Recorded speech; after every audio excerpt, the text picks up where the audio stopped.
Revenge with Karen. You're fired for fraud. That's how my Tuesday started me, sitting in pajama bottoms and a blazer, getting terminated live on Zoom in front of 84 employees, and someone's barking golden retriever.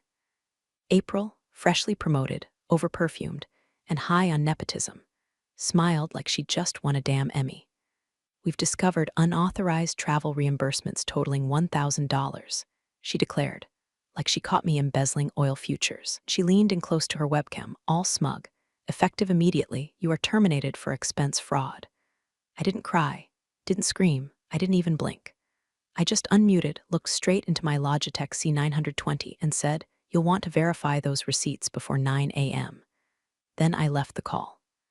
Now listen, before we dive face first into the flaming wreckage that was April's career, do me a favor. 95% of folks who hear stories like this don't hit that subscribe button or click like. But it helps the team keep digging up these delicious little corporate train wrecks. So smash that button, will ya? Thanks, now back to the chaos. Let's rewind. I'm Nina. I worked in regulatory compliance for a manufacturing company with more federal oversight than a pharmaceutical plant run by squirrels. I wasn't flashy.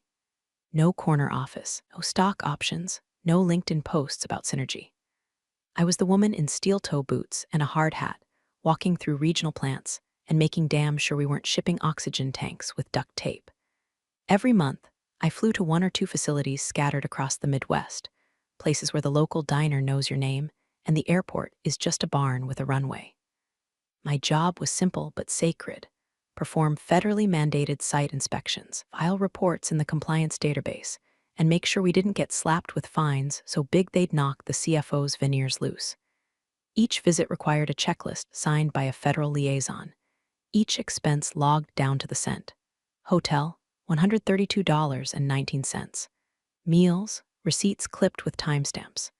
Uber to the plant, documented, geotagged, matched with the federal form. Could run a forensic audit through my spreadsheets and still not find a typo.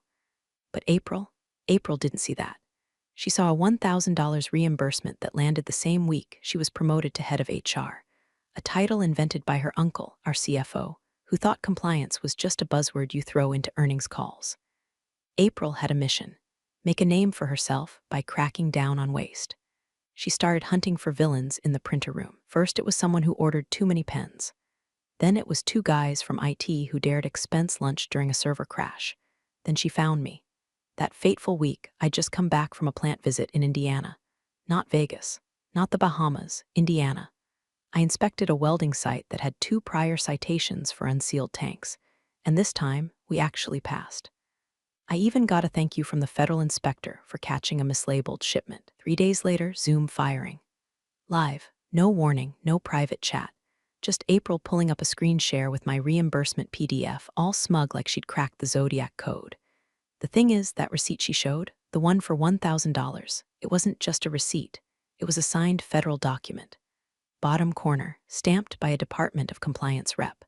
That travel April flagged, it was required. Non-negotiable, and the kicker: if that inspection wasn't filed, our entire shipping system would be flagged as non-compliant. I didn't argue, didn't waste oxygen. I logged off, opened my inbox, and sent exactly one email. Subject, receipt. Attachment, scanned inspection paperwork, including the government liaison's signature, time of inspection, and routing confirmation into the federal database. I CC'd HR, legal, and for fun, April. Then I poured myself a coffee, opened a new tab, and pulled up the onboarding packet from a competitor who'd been courting me for weeks. The sun hadn't even risen on their disaster yet, but it would, in less than 12 hours, because that inspection I did in Indiana, it was the linchpin in a quarterly compliance cascade. Remove it, and the whole thing unravels, and April had just yanked the pin. You could tell April had been practicing that smug little speech in her bathroom mirror, probably in front of one of those motivational quote decals that says something like "Boss Babe Energy" in curly pink font. Her voice was all sugar and scalpel as she kicked off the full company Zoom. 84 boxes lit up with sleepy coworkers munching on granola bars or sipping burnt office coffee, thinking this was just another Thursday check-in. And then April said it. "Before we begin, I want to address a serious breach of company ethics." The whole call froze. Everyone loves a good train wreck when it's not their seatbelt getting sliced. April pulled up a screen share, dramatic as a reality TV villain. A reimbursement form filled the screen, my name on top, a total at the bottom, $1,046.37. This expense was submitted last week, she said, practically vibrating with self-importance. Flights, meals, lodging, all allegedly related to a mandatory site inspection in Indiana. Allegedly? She said it like I'd faked my own work trip just to get a free Hampton Inn breakfast and a rental car that smelled like sadness. April kept going. After a thorough review, we found no authorized travel requests for this trip. There's no HR record, no CFO signature, and no itinerary registered with our travel vendor. Therefore, effective immediately, she paused, beaming, milking it. Nina is terminated for submitting fraudulent expenses. It was so quiet you could hear someone's toddler knock over a cereal bowl in the background. I could practically feel the blood leave my face, but I kept my voice level. I clicked the unmute button, leaned in just enough to let her see the steel in my eyes, and said, "You'll want to verify those receipts before 9 a.m. Click, logged out. The kind of silence that follows a click like that isn't just technical. It's existential. I imagine April sat there blinking, way a cat looks when you move the furniture, and it doesn't know where to sit anymore. I stood up from my kitchen table, heart hammering like a jackhammer in my ribcage, and paced the floor with the nervous energy of a woman who just lit a fuse and couldn't wait for the boom. Because here's the thing about April, she thought HR ruled the world. She thought a flashy new promotion and a CFO uncle meant she could bulldoze departments she didn't understand. She thought expenses were about dollars. She didn't know they were about federal compliance. That Indiana trip, it was one of 6 required quarterly inspections for our remote manufacturing sites. Without it, the government doesn't just frown at you. They shut you down. The receipt she flashed on screen, that wasn't a receipt. That was the signed documentation of a site pass, reviewed, time-stamped, scanned into the federal oversight portal, already logged in our internal compliance archive. But April didn't know that, because April never bothered to ask. And now she'd fired the only registered auditor in the company with a federal access badge during an active inspection window. By noon, our plants would be flagged. By end of day, client shipments would be on hold. And at 9 a.m., the Federal Compliance Office would check the database for the Indiana report. Spoiler alert, they wouldn't find it, because I hadn't submitted it yet. Not until the internal approval trail cleared. Not until HR verified my expense. Not until April did her job. She thought she caught a fraud. What she actually did was block a federally required inspection from being filed. And by 9 a.m., that omission was going to slap her so hard it would echo through every shipping lane we used. So I made a cup of tea, pulled out the employment contract I'd signed the night before, with our main competitor, and waited. Tick, tock. At 6:42 p.m., while April was probably sipping celebratory Prosecco with her feet up on a desk she didn't earn, I opened a new email and attached the single most underrated bombshell in corporate history. A scanned, 3-page receipt stamped by the U.S. Department of Regulatory Compliance. The header alone was enough to make any legal intern break into a flop sweat. Mandatory field site inspection. Third quarter compliance audit region 6. The signature at the bottom. One Mr. Trevor B. Lindholm, Federal Liaison for Site Oversight. Under it, the timestamp. 11:08 a.m. Eastern. Same day April had torched my reputation on Zoom. Subject line, termination/expense inquiry body. Hello, please find attached the federally signed inspection receipt for Plant 6B in Monroe County, Indiana. This audit is part of our ongoing compliance agreement, as outlined in our Federal Operations Charter. The attached routing confirmation shows successful upload into the USTRC audit system. As a reminder, this inspection wasn't optional. Regards, Nina F. I CC'd legal, HR, the CFO, and April herself, just so she'd feel that cold metal barrel of reality press against her career temple before the trigger pulled. Then I clicked send. There's a specific kind of calm that washes over you when you know the house of cards is about to come down, and you're the only one standing outside with a lawn chair and popcorn. That was me. No rage, no vindictive fantasy, just the tight, steady heartbeat of someone who knows the hurricane is coming and that her name is on the only life raft. I leaned back in my chair and reread the receipt, savoring the details April had clearly missed. Page 1, site details, my badge number, inspection scope, equipment labeling, ventilation system certs, chemical storage logs. Page 2. Travel approval from the Federal Liaison's Office, cleared via emergency routing due to a surge in overdue inspections. Page 3. Signature block confirmation code, upload routing trail, showing it entered the federal portal less than 4 minutes after the visit concluded. April had probably skimmed the top line, travel/inspection approval, and assumed it was some junk form I'd forged in Microsoft Word. She didn't check the metadata, didn't trace the source, didn't realize that my inspections weren't just rubber stamps, they were critical chain links in legal shipment clearance. And now that chain was broken. There's a field in the federal database, visible only to credentialed compliance officers and legal liaisons, called attestation flag. When it's green, the company is cleared for shipping from the associated site. When it's red, every outbound truck, rail load, and air cargo unit tied to that plant is automatically halted. I knew that because I helped set it up. I sat in the boring meetings. I filled out the initial database profiles. I wrote the SOP April never read, and the attestation flag for Monroe County's Plant 6B, still red. Still waiting on the file I hadn't yet submitted. Internal compliance has one rule: nothing gets uploaded until HR clears travel reimbursement.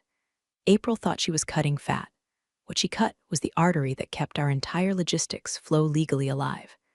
I shut my laptop, stood, stretched, let the countdown begin. The storm would start with a call from legal, some junior paralegal trying to clarify discrepancies. Then come the frantic emails from ops when their outbound manifests started bouncing. Then, right on cue, the government would notice the absence of inspection verification. And then, April's entire self-congratulatory empire would crack under the weight of a $1,000 receipt, a receipt she never bothered to read. At 8:45 a.m. sharp, the first domino wobbled. Legal got an email with the subject line, "No one wants to see unless they're halfway through a bottle of bourbon. Urgent. Compliance record incomplete." Flagged for non-submission, the body was even worse. The following required site inspection has not been submitted into the federal compliance database. Site: Plant 6B, Monroe County, in Auditor of Record. Nina Franklin, as of 8:45 a.m. EST, your compliance certification for this facility is invalid. All affiliated shipments must be held until rectified. 3 minutes later, Eagle was on a call with operations trying to figure out why outbound freight was being denied clearance codes. By 9 a.m., the blocks multiplied.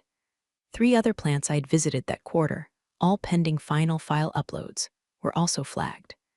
I hadn't sent the inspection documents because April had fired me before HR could close out the reimbursements, which meant the portal hadn't greenlit submission. That's how tightly woven the system was. My badge wasn't just a name tag. It was the keystone of every shipment leaving those plants. By 9:10 a.m., the panic was a full-blown inferno. The red flags in the compliance system triggered automated shipment holds. Every truck that tried to scan out got slapped with a digital handbrake. Forklifts stopped mid-load. Operations leads were yelling across warehouse floors, trying to figure out why their dispatch queues froze like a Windows 98 crash. Phones lit up like a Christmas rave. Client A, why is our order marked delayed, non-compliant origin? Client B, are you under investigation? Client C, should we pause payment until this is sorted? Meanwhile, in HR, April was pale as printer paper.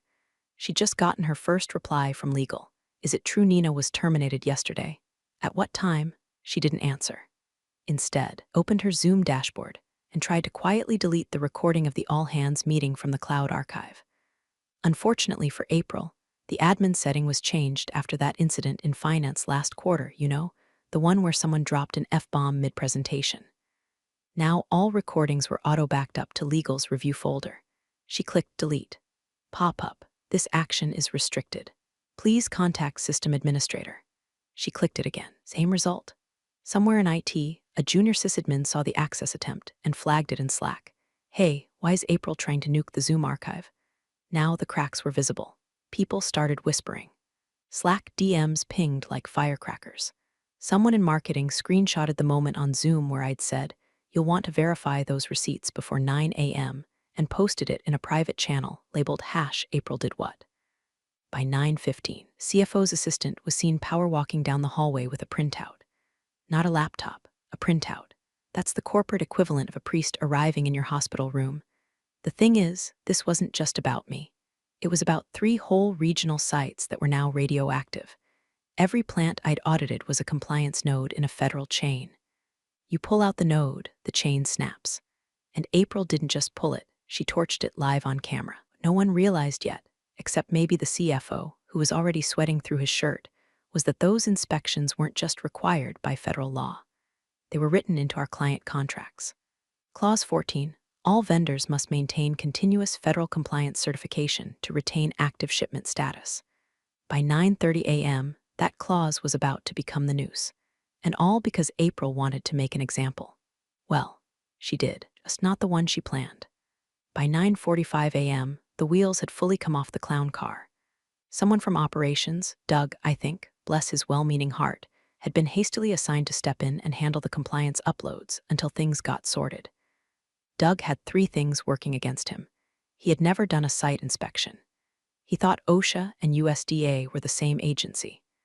And most critically, his name wasn't on the federal credential list. Logged into the audit portal, tried to upload a backdated file using notes he scraped from an old SharePoint folder, and got this polite but vicious message: access denied, auditor not recognized by System Credential Registry. Please contact your federal liaison to request a registered key holder. Doug blinked at the screen, tried again. Same thing. By 10 o'clock a.m., he was in legal's office sweating through his dockers. I can't get into the portal, he said, voice rising an octave. It says I don't exist. The lead counsel, Marcy, looked up from her monitor with a slow, dawning horror. Wait, didn't Nina hold the access credential? Doug nodded like a scared puppy. Now, 6 months ago, legal had made a quiet decision, on my suggestion actually, to consolidate federal access to one registered individual per compliance region. Less chance of redundant files, tighter control, fewer audit risks. For Region 6, that was me. My name, my badge number, and my federal signature key, registered and cleared through a notarized affidavit. In short, no Nina, no uploads. April hadn't just fired someone who filed paperwork. She'd fired the only person who could legally update the federal system for half our shipping network. By 10:20 a.m., the lawyer started asking a very quiet, very dangerous question. Wait, was Nina actually authorized? Because up until that point, everyone had taken April at her word, that I was shady, that I submitted fake expenses, that I'd gone rogue. But now the system was saying the opposite. Now the system was saying, she's the only one we trust. April doubled down, voice sharp with that rising panic pitch. She said she was authorized. I could never verify it. She operated independently for years. No one checked her work. Marcy pulled up the compliance archive, opened the credential file folder, and clicked on the most recent registration form. There it was, my signature, the federal stamp. Legal's cosign, dated 6 months ago. Marcy didn't say anything for a long time. Then, she wasn't just authorized. She built the current system. Doug turned a little green. April stared at the screen like it had just slapped her across the face. Then legal hit play on the Zoom recording. You are terminated for fraud. April's voice rang out, proud and clear. Then my voice, calm, quiet, deliberate. You'll want to verify those receipts before 9 a.m. The room went still. Marcy leaned back, arms crossed. Do we have those receipts? April mumbled something about maybe in her inbox. Marcy opened the forwarded email. Read it again. Then, flat as a dead battery, she wasn't submitting fraud. She was submitting a federally mandated inspection that we're now failing to report. Silence, then someone from IT knocked and stuck their head in the door. External portals flagging the company as non-cooperative. We just lost auto clearance for outbound shipments. Doug blinked. What does that mean? It means, Marcy said, our cargo doesn't move until we fix this. She stood, looked at April. You fired a federal auditor during a required inspection window with a valid credential. On video. April opened her mouth, closed it. No spin left, no bluff left. It wasn't fraud. It was federal duty. And April had cut the wrong wire. By 10:45 a.m., legal was holding onto its composure like a toddler clutching a helium balloon in a wind tunnel. The compliance system had gone from blinking yellow to flashing red, and every corner of the company was flailing in slow-motion panic. But it wasn't until George, yes, that George, the crusty compliance officer in Cincinnati, who still used a flip phone, dug through his archives and forwarded an old email thread that the real weight of it all hit. The subject line read, Credential Consolidation Region 6 Recommendations attached. A thread dated 6 months ago, timestamped at 6:12 a.m. on a Monday, because I never slept properly and started most of my mornings with bad coffee and worse foresight. My original email to legal, CC'd to compliance, ops, and yes, even the CFO and April. Read like a prophecy now.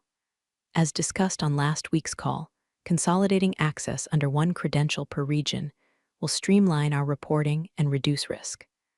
But we must make sure HR doesn't interrupt audit cycles or suspend travel approvals without verifying if the inspection window is active.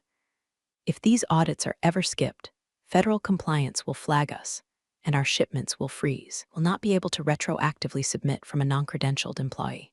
Please confirm you're aligned on this before we formalize the protocol. Nina Franklin, I'd even bolded the phrase "our shipments will freeze," like I knew someone in this company would need it tattooed across their forehead. George's note at the top of the forwarded thread was short and scathing. Thought you'd want this. We were warned. G Legal read it. The CFO read it. April tried to pretend she hadn't, then remembered that her name was visible right there in the CC field, sitting like a loaded gun. She tried to argue that we get a lot of emails, and there's no way I could read every message from every department, but no one was listening anymore. Because now it was proof. Concrete, time-stamped, federal protocol triggering proof that Nina had laid out the risks in perfect, agonizing detail. They had brushed her off like she was overreacting. The same woman they'd called a fraud had, half a year ago, sent them a personalized, actionable warning with all the legal implications spelled out in size 12 Arial. She wasn't just the last line of defense. She had been waving the damn red flag 6 months ago, and they deleted her. The CFO looked like someone had poured bleach into his morning smoothie. April, suddenly small in her designer blazer, crossed her arms like body language could rewrite email headers. The general counsel spoke next, and his voice had that finality to it, the tone people use when they're not just talking about damage control but career autopsies. She documented everything, and we ignored her. Worse, we publicly fired her. There it was, the truth, sour and metallic in the air. They didn't just fire Nina. They erased the one person who knew how to keep the wheels from falling off. Now the wheels weren't just off. They were rolling backwards into a ditch filled with client lawsuits and regulatory fines. Someone whispered, "What if she sues?" Marcy, who had gone quiet again, finally answered, "We should be more worried about whether she talks. Because it was one thing to make a mistake. It was another thing to be warned, in writing, and do it anyway." Now the full picture was finally sinking in. They hadn't uncovered a fraud, manufactured a scandal out of ego and ignorance. And the woman they humiliated had receipts, signatures, credentials, and now, undeniable moral high ground. In the hallway, someone from sales shouted, "Client just pulled their order. Says we're under review." No one moved. The dominoes were still falling. And Nina, she wasn't just the warning they missed. She was the reckoning they deserved. At exactly 11:03 a.m., the company's main client, one of those multinational behemoths whose logo ends up on shipping containers, government contracts, and every third billboard outside a military base, called the CEO's direct line. Not his assistant, not an account manager. His line, the voice on the other end wasn't angry. That would have been manageable. No, it was worse. It was curious. "Why are you listed as non-compliant in the federal database?" Just 10 words, spoken with the calm precision of someone who already knew the answer, but wanted to hear you fumble it out loud. That question triggered a corporate aneurysm. The CEO hung up without replying, stormed out of his glass box office and into legal like a thundercloud wearing a Rolex. Legal, now huddled around a copy of my emailed receipts, looked up like kids caught drawing on the walls in Sharpie. Marcy, still pale, grabbed her phone and started dialing the federal compliance office, the same one I used to deal with quarterly. She rattled off our company ID, the site code, and a string of desperate-sounding questions about reinstatement. She didn't even get past urgent upload clearance before the woman on the other end cut her off. "Only the registered auditor can file." "I understand, but she's no longer with the company," Marcy said. "Then your credential is invalid. Need a new registration, which takes approximately 10-12 business days, and a federal onboarding review." Marcy's voice went brittle, but we're mid-cycle. The woman sighed, "I know, so was your auditor." Click. Meanwhile, April was no longer trying to defend her actions. She was trying to undo them. She dug up my last known number, dialed it, and listened to it go straight to voicemail. Again, then a fourth time. She didn't know I'd already rerouted calls through my new firm's reception desk. The message they received: Miss Franklin is currently unavailable. Please direct all inquiries to her compliance counsel. April, panicked, typed up a text. Can we talk? Urgent. Your inspection files. No read receipt. Just the cold blue bubble of desperation floating into the void. At 11:17 a.m., the CFO barked, get me the firing email.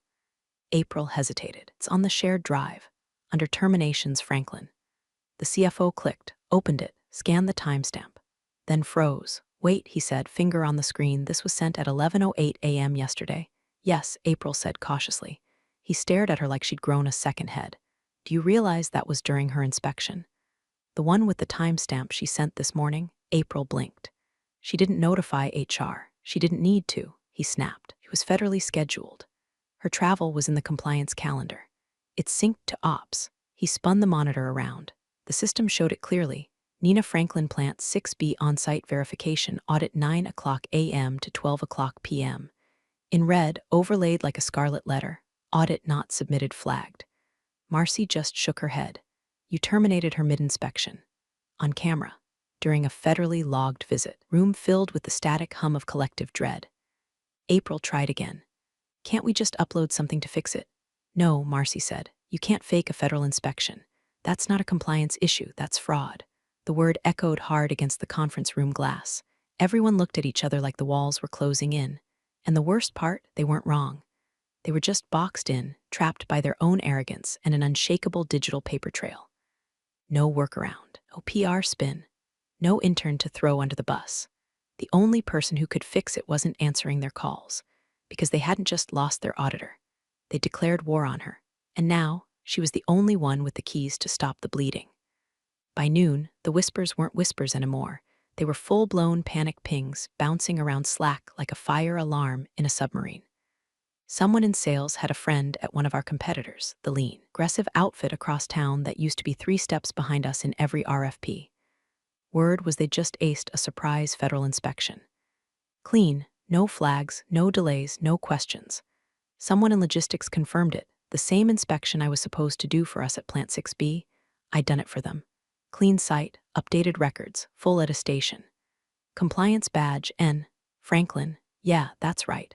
I didn't just walk away. I walked straight into a company that knew exactly what my signature was worth. See, while April was busy digging through old expense reports looking for gotchas, the competition was watching the fallout. They'd heard about the Zoom firing within hours. Not from me, I didn't say a word, but from someone's cousin who knew someone in ops. Word spreads fast when the blood hits the water. And instead of gloating, they picked up the phone. Quietly, smartly. Do you be open to a consulting contract? Discreet, of course. No press. Just help us get our audit calendar tightened up. I didn't say yes right away. I didn't need to. They sent over a draft within the hour, a 6-month retainer, full clearance access, and something that sealed it, immediate submission to the Federal Registry under a new credential set. Not a replacement. A transfer. They duplicated the same compliance node I once held, only now it was attached to their company's profile. My badge was reissued. My name stamped into their audit framework like it had always been there. By the time the feds came knocking with a surprise check, I was already logged into their portal, verifying the fire suppression systems and cross-checking chemical manifests like I'd never missed a beat. The inspection? Glowing. The auditor even commented, wish more vendors were this prepared. And when that got around, the rumor reached procurement that the competitor had passed my inspection, while our company sat on red flags and excuses, the writing was on the wall in permanent ink. Because guess who was up for a multi-million-dollar government contract? Both companies. Guess which one now had a perfect compliance score and no federal flags.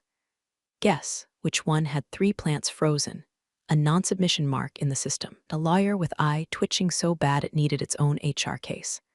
The CFO got the update from a contact in the Department of Defense. The RFP shortlist was shrinking, and our company had just been temporarily paused due to active compliance irregularities. They were losing the bid. To me, April's name hadn't been mentioned once, but her fingerprints were all over the crime scene. The final nail. Someone in marketing found an old photo of me from a company retreat, Still floating on the intranet, a group shot with me off to the side, smiling awkwardly, wearing a badge that read Compliance Officer Trusted Authority. They paired it next to a screenshot of the current federal site registry. Same name, different company. The caption underneath read, "She didn't quit, she just upgraded." And just like that, I wasn't a ghost in their system anymore. I was the architect of their irrelevance. I'd crossed the bridge, signed the deal, submitted the reports, and made myself irreplaceable. And I made sure that bridge burned behind me. At exactly 9 a.m. the next morning, because the universe has a cruel sense of timing, the main office line rang. Not legal, not HR. The main reception desk, where a bewildered intern transferred the call straight to the general counsel's office because, quote, said they're federal and wouldn't hold. Marcy picked up, put it on speaker. The voice on the other end was clipped and professional. No greeting, no small talk, just cold, clinical clarity. "This is Auditor Helen Cross from the U.S., Department of Regulatory Compliance. We've been reviewing your flagged inspection cycle for Region 6. Everyone in the room tensed. We're missing verified documentation from Plant 6B and the surrounding 3 facilities. According to our logs, these inspections were scheduled under your former employee, Nina Franklin. The portal shows she was removed from access on the 12th at 11:08 a.m. Silence. Can someone confirm why? No one spoke. Then Helen continued, not waiting for a reply. Just to clarify, your company is currently under federal review for non-submission of mandatory audits. Your only credentialed compliance officer was terminated during an active inspection window. Still silence. Before we escalate this, she said, with the delicate thread of paperwork behind every word, I have one question for the record. Who did you fire? Marcy didn't answer. Couldn't. She just looked over at April, who sat frozen in the corner, one hand limp on her mouse, the other clenched so tightly her acrylic nails looked like they'd snap. The CFO, pale, sweaty, uttering under his breath, finally croaked, "We let go of Miss Franklin." HR flagged an expense issue. A pause on the line. "I see," Helen said. "We'll proceed accordingly." Click. The room didn't move, then came the ping. A new email, from me. Subject line, Compliance Closure Final Receipts Body. Good morning, per your ongoing review, please find attached all federally authorized receipts tied to my final audit cycle. Any future compliance matters related to Region 6 or credentialed inspection access. Kindly forward your inquiries to my new firm. Regards, Nina Franklin, Compliance Specialist, Red Bridge Solutions. Attached was a single PDF. 3 pages. Titled, Zoom Termination Transcript 11:08 a.m. EST. Highlighted in yellow, you are terminated for fraud. Effective immediately. April Jensen. Char timestamp. During federally scheduled inspection window, the PDF footer was a legal watermark, reviewed and time-synced by third-party transcription. They couldn't argue it, couldn't spin it, couldn't bury it. It was irrefutable. The moment they fired me, they torched their own regulatory spine. The transcript was now official. My receipts were clean. My signature relocated. The board was already on emergency call #3 of the morning. April was summoned to join.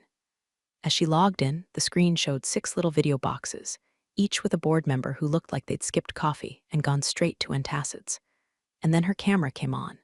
There was no makeup, no confident smile, no "I got this" attitude. Just a pale, frozen woman with raccoon eyes and a 1,000-yard stare. The CFO leaned into frame and said what everyone was thinking. She fired the only person who could have saved us. April didn't say a word. She didn't need to. The final shot. Her expression as one board member quietly asked, "So, who exactly promoted her?" Game over. Thanks for joining the fun, you office survivors. Subscribe for more switch-flicking drama. Let's make your former coworkers sweat.